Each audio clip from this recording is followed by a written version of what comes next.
प्रशासन ने अपनी नोटिस में पूछा कि क्या शंकराचार्य पद जो आप लगाते हैं वो वैध है। नोट कीजिए, आप शंकराचार्य पद नहीं लगा सकते, ये अवैध है, क्या वैध है। प्रशासन का तर्क था कि शंकराचार्य पद को लेकर विवाद है, मामला सुप्रीम कोर्ट में है और आप नहीं लगा सकते। इसमें शंकराचार्य जी ने जो नोटिस भेजा है, पैरा 2 और पैरा 3 दिखाओ, उसके आधार पर मैं आपको विश्लेषण करके बता रहा हूं। पैरा 2 और पैरा 3 में कहा गया है कि वसीयत और पंजीकरण। नोटिस में स्पष्ट है कि ब्रह्मलीन शंकराचार्य स्वामी स्वरूपानंद सरस्वती जी महाराज ने 1 जुलाई 2021 को 1 जुलाई 2021 को एक घोषणा पत्र और वसीयत यानी बिल तैयार की थी, जो पंजीकरण अधिनियम 1908 की धारा 41 के तहत विधिवत पंजीकृत है, यानी वो कानूनी है। अब देखिए कहां फंस रहा है वो, बहुत भयंकर। यूपी सरकार कोर्ट में बहुत भयंकर नंगी होने जा रही है। इसके अनुसार स्वामी अभिमुक्तेश्वरानंद जी को ज्योतिष पीठ का उत्तराधिकारी नियुक्त किया गया था। ठीक है, कहा गया कि आप पट्टाभिषेक आपका सुप्रीम कोर्ट ने रोका। उस पर कहा गया इसी पैरा में कि 11 सितंबर 2022 को स्वामी स्वरूपानंद जी के ब्रह्मलीन होने के बाद 12 सितंबर 2022 को परमहंसी गंगा आश्रम मध्य प्रदेश में वैदिक रीति रिवाज, अभिषेक, तिलक और चादर, चादर को ही पट्ट बोला जाता है, विधि के साथ अभिषेक संपन्न हो चुका है और इस समारोह में लाखों लोग उपस्थित थे। कई पीठ के प्रतिनिधि उपस्थित थे। तो पट्टाभिषेक तो हो ही चुका हमारा, उससे पूर्व हो चुका जब तुम गए और जब तुम्हारी एक पिटीशन तुम्हारे संघी शंकराचार्य वसुदेवानंद सरस्वती जी का खारिज हुआ 19 सितंबर वाला।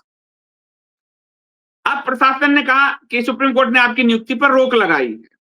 प्रशासन ने सुप्रीम कोर्ट के एक पुराने आदेश जो 14 अक्टूबर 2022 का था, जो आपको मैं बार बार बताता हूं, हवाला दिया कि नए शंकराचार्य के अभिषेक पर रोक है।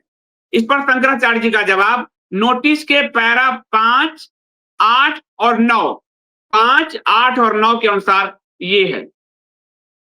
नोटिस में कहा गया कि सुप्रीम कोर्ट ने स्वामी अभिमुक्तेश्वरानंद जी के शंकराचार्य पद पर बने रहने या उनके नाम के उपयोग पर कोई इंटरिम इंजंक्शन और स्टे यानी कोई अंतरिम रोक नहीं लगाई है। प्रशासन का झूठ, संघियों का झूठ बेनकाब। और ये कोर्ट में है ये मामला, ये सारा मामला जो यहां इन्होंने दिया है ये ऑलरेडी सुप्रीम कोर्ट में, सुप्रीम कोर्ट में शंकराचार्य लिखा जा रहा हूं, तो कोई रोक नहीं लगाई है। आदेश की व्याख्या है ये कि 14 अक्टूबर 2022 को सुप्रीम कोर्ट ने जो आदेश दिया था जिसमें अभिषेक न करने की बात थी, वह निष्प्रभावी यानी निष्प्रभावी था शंकराचार्य जी पर। कारण यह कि अभिषेक तो उससे 1 महीना पहले ही 12 सितंबर 2022 को संपन्न हो चुका था।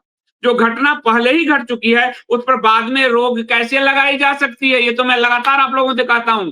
तो संघी ब्रांडेड कैसे लोगों को मूर्ख बना रहे हैं, अब आप समझिए। फिर गुजरात हाईकोर्ट का फैसला, ये भी मैं आपको दे चुका हूं मिश्रा जी के साथ एक इंटरव्यू करके। गुजरात हाईकोर्ट का फैसला जो वसीयत को कि कहा वसीयत फ्रॉड है, तो वसीयत को चुनौती देने वाली याचिका गुजरात हाईकोर्ट में दायर की गई थी, जिसे कोर्ट ने 2 सितंबर आपको कोर्ट ने 2/9/2025 को खारिज किया। यानी इससे वसीयत की वैधता पुख्त होती है। गुजरात हाईकोर्ट ने इस वसीयत को वैध माना, जो वसीयत उनके गुरु ने अपने शिष्यों के नाम से बनाया था, स्वामी अभिमुक्तेश्वरानंद सरस्वती जी ज्योतिष पीठ के लिए और सदानंद सरस्वती जी द्वारका पीठ के लिए, उसको गुजरात हाईकोर्ट ने वैध माना है। ब्रांडेड संघियों देख लो, ये सब कागज में है। अब आगे चलते हैं। स्वामी वासुदेवानंद सरस्वती को लेकर ये घूमते हैं, कल आपको दिखाया, योगी जी का फोटो भी दिखा सकते हो। प्रशासन अक्सर स्वामी वासुदेवानंद सरस्वती के दावों के कारण ब्रह्म की स्थिति का हवाला देता है कि भाई वो भी और इनको संघी शंकराचार्य हैं।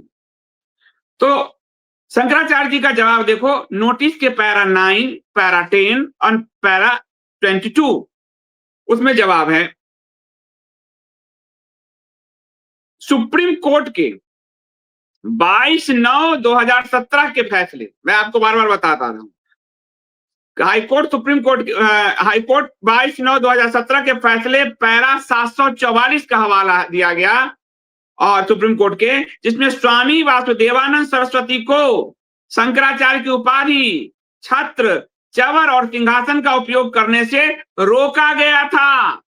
पहले 99 में निचली अदालत, फिर हाई कोर्ट, फिर सुप्रीम कोर्ट, हर कोर्ट ने वासुदेवानंद को शंकराचार्य लिखने से रोका, जिसको योगी जी शंकराचार्य कहा के पिछले साल माघ मेला में 24 में घुमा रहे। तो आपको क्लियर होता जा रहा है और ये बात इसमें लिखा गया है सारा। कुंभ मेले का आदेश था, सुप्रीम कोर्ट ने 2019-20 के कुंभ के लिए स्पष्ट आदेश दिया था। देखिए 2019-20 में कुंभ मेले के लिए सुप्रीम कोर्ट ने स्पष्ट आदेश दिया था कि स्वामी वासुदेवानंद को जमीन दी जाए, लेकिन शंकराचार्य की हैसियत से नहीं।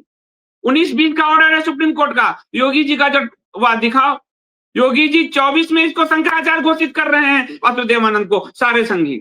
सुप्रीम कोर्ट का 2019-20 का ऑर्डर है, ये देखिए शंकराचार्य, कि वासुदेवानंद जी को मेले में, कुंभ मेले में जमीन जरूर दी जाए, लेकिन शंकराचार्य की हैसियत से नहीं। तो जिसके लिए सुप्रीम कोर्ट ने कहा कि ये शंकराचार्य नहीं है, इसको शंकराचार्य की हैसियत से जमीन ना दिया जाए वासुदेवानंद को, सरस्वती जी को, उनको तो ये शंकराचार्य घोषित कर रहे हैं।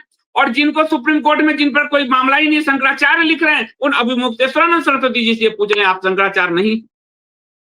ये फंस गई है सरकार, और ये ऐसी फंसी है, और शंकराचार्य जी के वकील आप जानते हैं कौन है, ये ऐसी फंसी है कि ये चक्कर ऐसे ऐसे नाचेगी, और जितना ये होगा उतना योगी के हिंदुत्व को डैमेज होगा। कौन करवा रहा है ये आगे हम बताते हैं।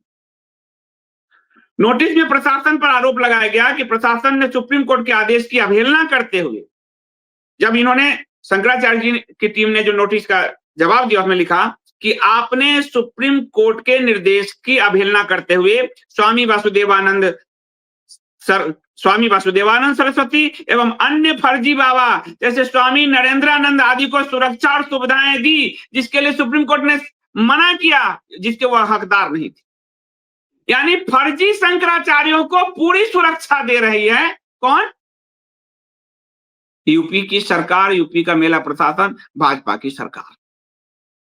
कौन फर्जी? जिनको सुप्रीम कोर्ट ने फर्जी कहा उन्हें ये शंकराचार्य घोषित कर रहे हैं, और जिनका सुप्रीम कोर्ट में कोई मामला ही नहीं, सुप्रीम कोर्ट में जो शंकराचार्य की हैसियत से उनकी पिटीशंस हैं, उनको ये फर्जी कर रहे हैं। ये संघियों के डुअल आचरण को, दोहरे आचरण को दर्शाता है, और ये पूरा कागज गया। अब आगे बढ़ते हैं। प्रशासन ने मध्य रात्रि को नोटिस भेजा 19 को।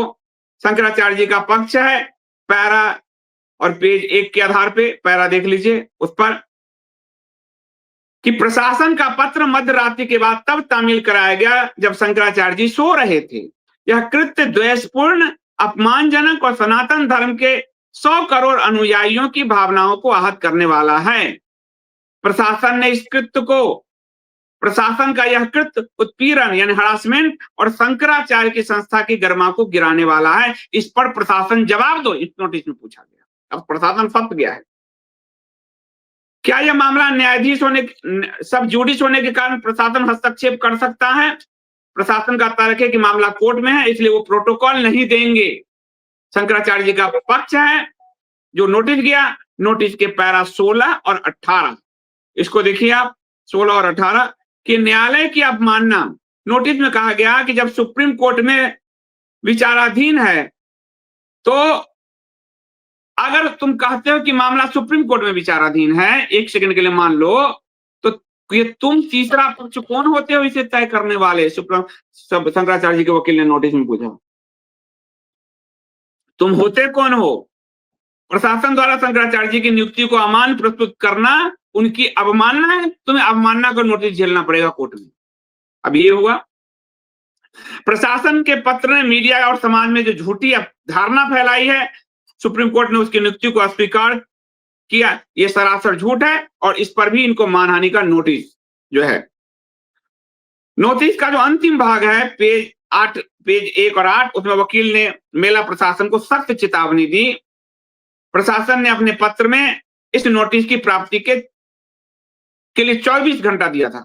अब शंकराचार्य जी के वकील ने सख्त चेतावनी दी कि तुम 24 घंटे के अंदर इस नोटिस को यदि वापस नहीं लेते हो तो शंकराचार्य जी प्रशासन और जिम्मेदार अधिकारियों के खिलाफ मानहानि का मुकदमा कोर्ट में करेंगे।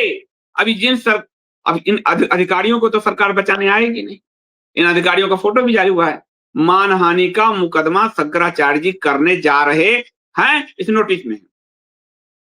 और सुप्रीम कोर्ट में साथ साथ सुप्रीम कोर्ट की अवमानना की कार्रवाई भी शुरू करेंगे, क्योंकि तुमने सुप्रीम कोर्ट की अवमानना भी की है हमें शंकराचार्य नहीं कहा के। अब इस पर भी तुम्हारा कार्रवाई झेलने के लिए तैयार रहो। ये नोटिस पूरी तरह से स्पष्ट करता है कि शंकराचार्य स्वामी अभिमुक्तेश्वरानंद सरस्वती जी का कानूनी पक्ष दस्तावेजों में और पुराने अदालती आदेशों पर आधारित है, और वे प्रशासन के हस्तक्षेप को कोर्ट की अवमानना मानते हैं। और प्रशासन से जब उन्होंने नोटिस भेजकर जवाब मांगा है, प्रशासन फंस गया, उसके पास कोई जवाब नहीं है।